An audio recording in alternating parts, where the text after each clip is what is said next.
சிறுமி கழல்விழி அவர்கள் பேச வருகிறார். அவர்களை வருக வருக என கரகோஷம் தட்டி அன்புடன் வரவேற்கிறோம்.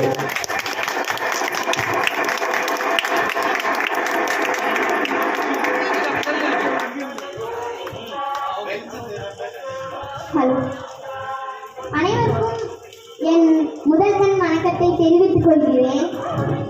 நடுவர் அவர்களே, எதிரணியில 3 பேர் உட்காந்துட்டு இருக்காங்கல்ல, அவங்க கிட்ட போன் இல்லைன்னு சொல்லுங்களேன்.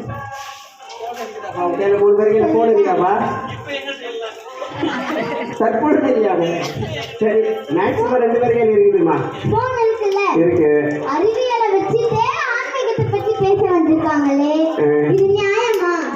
நியாயமா கேட்கணும்ல, கேட்குறாங்களா? நியாயமா நியாயம் அப்புறம் வந்து பதில் சொல்லுவாங்கம்மா உங்களுக்கு. சரி சொல்லுது. சரி, இப்ப நம்ம எதனா ஒரு இடத்துக்கு கடைக்கு போறோம்னா நம்ம கையில காசு எடுத்துட்டு போல, அப்ப திருப்பியும் வீட்டுக்கு நடந்து போயிட்டா காசு எடுத்துட்டு வர முடியும். அதுக்கு பதிலா போன்ல இருக்கிற போன் பே, ஜிபே அதெல்லாம் பே பண்ணிட்டு போயிட்டே இருக்கலாம். ஆனா ஆன்மீகத்தால பாட்டு பாடுனா எதனா காசு வருமா? வராது. அக்கவுண்ட்ல காசு இல்லைன்னா கூட கிரெடிட் கார்டை வச்சு பே பண்ணிட்டு போயிட்டே இருக்கலாம். கிரெடிட் கார்டுக்கு பணம் கட்ட தேவையில்லையா? அப்புறம் கட்டிதான் ஆகணும். ஆனா அதுக்கு 1 மாசம் டைம் இருக்குல்ல. சரிம்மா. சரி, இங்க இருந்து எதனா ஒரு ஊருக்கு போனோம், இங்க இருந்து செய்யாருக்கு போனோம், நடுராத்திரி வழி தெரியல. அப்ப நடுவுல எதனா ஆட்டோக்காரர் கிட்டயா வழி கேட்க முடியும்? கேட்க முடியாது. போன்ல கூகுள் மேப் இருக்கு, அதுல ஹவ் டு கோ செய்யான்னு போட்டா வந்துட போகுது. சரி, ஆனா இந்த கூகுள் மேப் வழி காமிச்சு நிறைய பேர் வழி தவறி போயிருக்காங்க. அதுவும் நடந்திருக்குது. ஐயா நான் பேசுறது கொஞ்சம் கேளுங்க. பேசுவோம். சரி, அத மாதிரி ஆன்மீகம் மூலமா அந்த மாதிரி பண்ண முடியுமா? முடியாது. ஆன்மீகத்தை அப்படியே பாடணும், அப்படியே பறந்து போக முடியுமா? முடியாது. சரி, இப்ப நம்ம ஒரு வில்லேஜ்ல இருக்கோம்னு வச்சுக்கோங்களேன், ஒரு கிராமத்துல. அங்க இருந்து டவுன் வந்து 10 கிலோமீட்டர். இங்க இருந்து நடந்து போய் தான் திங்ஸ்லாம் வாங்க முடியும். ஆனா அதுக்கு பதிலா போன் எடுத்து இந்த மீஷோ, ஃபிளிப்கார்ட், அமேசான் அதுல போயிட்டு நம்ம என்ன வேணுமோ ஆர்டர் பண்ணிக்கலாம். மறுநாள் எல்லாம் அதுக்கு முந்தின நாளே வந்துரும். அவ்வளவுதான், முடிஞ்சது. ஆனா ஆன்மீகத்தால அப்படி பண்ண முடியுமா? முடியாது. சரி, ஓகே. கோவிட் டைம்ல, கொரோனா டைம்ல நம்ம என்ன பண்ணோம்? என்ன போல சிறுமைகளுக்கெல்லாம் எப்படி படிச்சாங்க? ஆன்லைன் கிளாஸ் மூலமா தானே படிச்சாங்க. அதுவும் ஒரு அறிவியல் தானே. அறிவியல் தான். இப்ப இருக்கிற ஸ்டூடண்ட்ஸ் எல்லாருமே டவுட் கேட்கணும்னா ஆசிரியர் கிட்ட கேட்பதில்லை, கூகுள்ல போயிட்டு என்ன வேணுமோ கேட்டா எல்லாமே கூகுள் தந்துடுது. இதுவும் ஒரு அறிவியல் தானே. அறிவியல் தான். சரி, இப்ப நான் செய்யாத இருந்துட்டு இங்க இருக்கிற என் தாத்தா பாட்டி கூட பேசணும்னா நான் இங்க வந்து பேசணும். ஆனா போன்ல வீடியோ கால் பண்ணா முடிஞ்சது. அவ்வளவுதான். ஆமா, இது ஆன்மீகத்தால பண்ண முடியுமா? முடியாது. இப்ப எதுக்கு 3 பேர் இருக்காங்கல்ல, அவங்க Dress போட்டுட்டு வந்திருக்காங்கல்ல, அதுவும் அறிவியலால டெய்லர் மிஷினால தானே வந்தது. அறிவியலால தான். அது ஆன்மீகத்தால தர முடியுமா? செய்ய முடியாது. அந்த காலத்துல இலைய கட்டிட்டு வந்தாங்கல்ல Dress-ஆ, அந்த மாதிரி போட வேண்டியது தானே. அப்படி அவங்க அறிவியலை யூஸ் பண்ணிட்டு ஆன்மீகத்தை பத்தி பேச வந்திருக்காங்க. இது நியாயமா? சரி, இங்க இருந்து எதனா ஒரு ஊருக்கு போறோம்னா ஆன்மீகத்தாலயா நம்ம போறோம்? எல்லாமே காரு, பைக்கு, ஸ்கூட்டி இது மூலமா தானே போறோம். அப்ப இந்த அறிவியல் ஜீப் தரலனா இந்த அறிவியல் போனே யூஸ் பண்ண கூடாது. அப்படியா? எனக்கோ தீர்ப்பு நீ இதுதான் சொல்லி ஆகணுன்ற மாதிரி ஆர்டர் போற மாதிரியா இருக்குதுமா இன்னைக்கு. கொஞ்ச நாளுக்கு முன்னாடி இந்த ஆன்மீகம் டூர்னு ஒரு போனீங்கல்ல? ஆமா, ஆன்மீக டூர் போயிருந்தோம். போனீங்க, அது எப்படி ஆன்மீகத்தாலயா போனீங்க? பஸ்ல தானே போனீங்க? ஆமா. அப்ப நீங்க ஆன்மீகத்துக்காக போறதே அறிவியல் யூஸ் பண்ணி தானே போறீங்க. அது பரிணாம வளர்ச்சி. ஆமா, அந்த காலகட்டத்தில் 4 பேர் மட்டும் நடந்தே போயிருக்காங்கம்மா டூரு. நடந்து போக வேண்டியதானே? சரி சரி சரி அதை விடுங்க. கோயில் எந்த இடத்துல இருக்குன்னு நீங்க எப்படி கண்டுபிடிச்சீங்க? போன்ல கூகுள் மேப் தானே போட்டீங்க.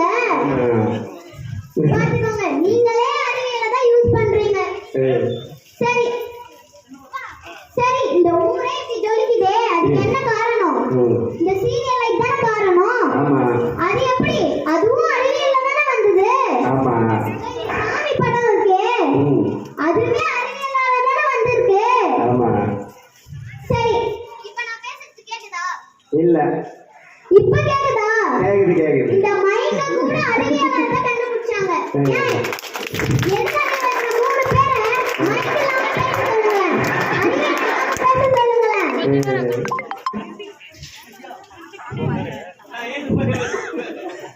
சரி, ஓகே. இந்த மூணு பேர் உட்கார்ந்துட்டு இருக்காங்களே, வீட்ல அவங்க எப்படி இருப்பாங்க தெரியுமா? ஜாலியா ரூம்ல ஏசிய போட்டு பெட்ல படுத்துட்டு இருப்பாங்க. துணி துவைக்க மாட்டாங்க, வாஷிங் மெஷின்ல போடுவாங்க. பாத்திரம் கழுவ மாட்டாங்க, டிஷ்வாஷர்ல போடுவாங்க. எல்லாமே அறிவியல் தான். ஆனா அப்படி இருந்தா ஆன்மீகத்தை பத்தி பேச வந்திருக்காங்க. ஆன்மீக அன்னைக்கு பலம் வந்தீங்களே வர மாதிரி தெரிஞ்சிருக்கீங்களா? சரி, சாப்பாடு இருக்குல்ல, சாப்பாடு அது வயல்ல பாதி எல்லாமே மிஷின் தான் பண்ணுது. அதுக்கும் அறிவியல் தானே காரணம். அப்படி அறிவியலால உருவாக்குற சாப்பாடே சாப்பிட்டு வந்துட்டு ஆன்மீகத்தை பத்தி பேசுறாங்களே, இது என்னப்பா நியாயம்? மறுப்பு பேசுவாங்க. சரி, இப்ப திடீர்னு ஒரு ஆக்சிடென்ட் நடக்குது. அப்ப நீங்க 108 பாடல்களை பாடுவீங்களா? அப்படின்னா 108 கால் பண்ணி ஆம்புலன்ஸ் பாருங்க, இதுக்கும் அறிவியல் தான் யூஸ் பண்றோம். சரி, பழனி நவபாசன முருகன் சிலைன்றது நமக்கு எப்படி தெரிஞ்சது? அது நவபாசன சிலைன்னு அறிவியல் மூலமா தானே தெரிஞ்சது. யூடியூப்ல, இன்ஸ்டாகிராம்ல, ஃபேஸ்புக்ல இதெல்லாம் தானே போட்டாங்க. அது மூலமா தான் பரவுச்சு அது நவபாசனம். அப்ப கடவுளே அறிவியல் மூலமா தான் ஃபேமஸ் ஆயிட்டாரு. அப்படிங்களா?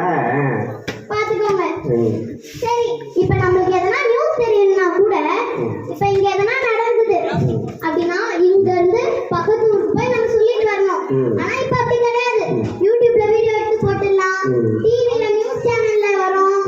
இந்த மாதிரி எல்லாத்துக்குமே அறிவியல் தான் யூஸ் பண்றோம்.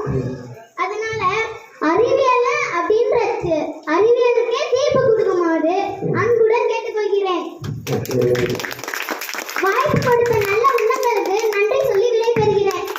கை தட்டுங்களா?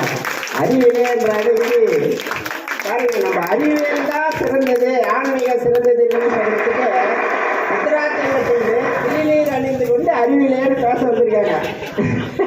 என்ன அப்படி இருந்தாலும் இவங்க அறிவியலை பற்றி அறிவியல் நமக்கு எப்படிலாம் உதவுது, எந்தெந்த வழியில நமக்கு பயன்படுது அப்படின்றது சிறுமி ரொம்ப அழகாக எடுத்து சொன்னாங்க. இந்த தலைப்பு வந்து மனித வாழ்வழி பக்குவப்படுத்துவது அல்லது மேன்மைப்படுத்துவது, அறிவியலா ஆன்மீகமான தலைப்பு கொடுத்துருக்கோம். கொஞ்சம் தலைப்புக்கு வெளியிருந்து பேசுன மாதிரி எனக்கு தோணுது. இருந்தாலும் அந்த பேச்சு திறமை, அந்த டோனு ரொம்ப அழகா இருக்குது. எல்லாம் இன்னொரு கை தட்டுங்க, என்கரேஜ் பண்ணிக்கோங்க. இந்த அறிவியல் வந்து மனித வாழ்வுக்கு எப்படியெல்லாம் உறுதுணையாக இருக்கிறது என்பதை ரொம்ப விவரமா சொன்னாங்க. ஆனா மனிதனை பக்குவப்படுத்தும் மனிதனாக வாழ இருக்கிறதுக்கு என்ன தேவைன்றத கொஞ்சம் சொல்லியிருக்காங்க.